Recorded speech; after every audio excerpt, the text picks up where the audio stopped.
Many of us like to believe that our governments have our best interest at heart. We rely on our governments to provide us with education, roads and transport, public safety, defense, and many of the things that make our societies function. And so if there was a disaster on the horizon that would affect the well-being of billions of people, you'd imagine they'd tell us so we could prepare for what's coming, take steps to get ready. But what if they did the opposite? What if they hid the truth from us instead? Recently, I put up a poll on my Instagram story, just asking people a very basic question. Do you trust your government? And 50,000 people responded to this.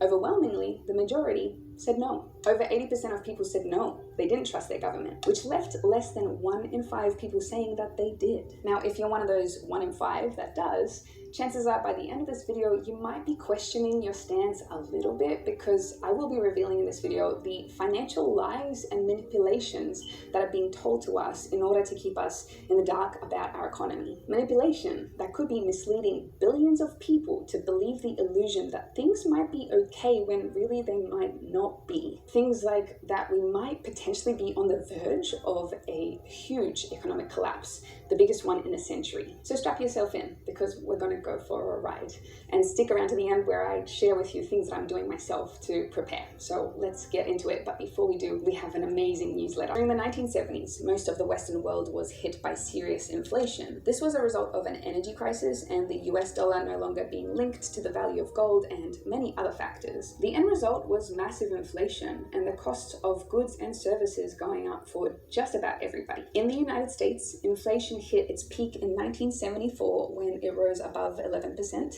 At the end of the decade, it became even worse when it hit closer to 14%. Now, I'd like you to remember the numbers that I've just mentioned, because they are about to get very important. This inflation caused massive levels of unemployment, a spike in bankruptcies, and housing to become significantly more unaffordable for most people. And so that leads us to today. Cue someone you might be familiar with, Elon Musk. So recently, Elon was asked on Twitter what he believes is the future for startups in America, and his answer was pretty grim. He said that not many of the American startups would make it past the next recession, and according to Elon, the next big recession will hit us as early as spring this year, so that's only a few short months from now. Now sure, Elon is a dude that builds rocket ships, and he does want to put computers into our brains.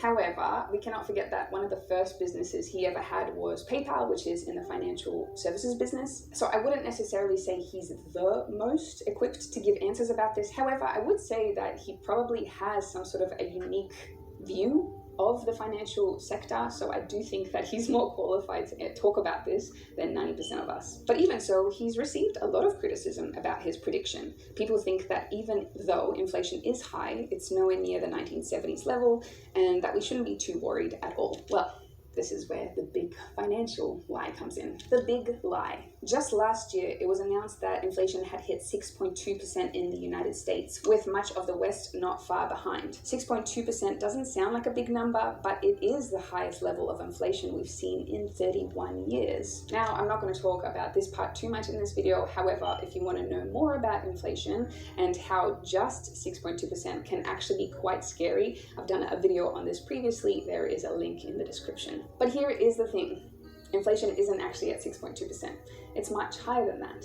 It is actually much higher than what it was in the 1970s. And this very fact is hidden away from us by the people that are meant to look after us and protect us. Inflation is calculated by something called the Consumer Price Index, or CPI. The CPI basically takes the cost of things around you, which estimates the cost of living each year. Based on how much more expensive things around you are becoming, they're able to calculate inflation. So if the cost of living becomes 2% more expensive, inflation is said to be at 2%. So that sounds pretty simple, right?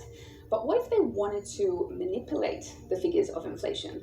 It seems that this could possibly be happening at this time. Previously, the inflation was calculated by comparing the cost of a constant basket of supermarket goods over time, but that is not what happens now. Today, the US government is actually able to manipulate that basket in order to determine what inflation stats are presented. For example, let's say the price of steak increases by 10% in just 1 year. Instead of fairly judging that steak has gotten more expensive and taking this into account with inflation calculations, they do do something else instead. They substitute the steak for much cheaper hamburger meat, which they say is basically the same thing.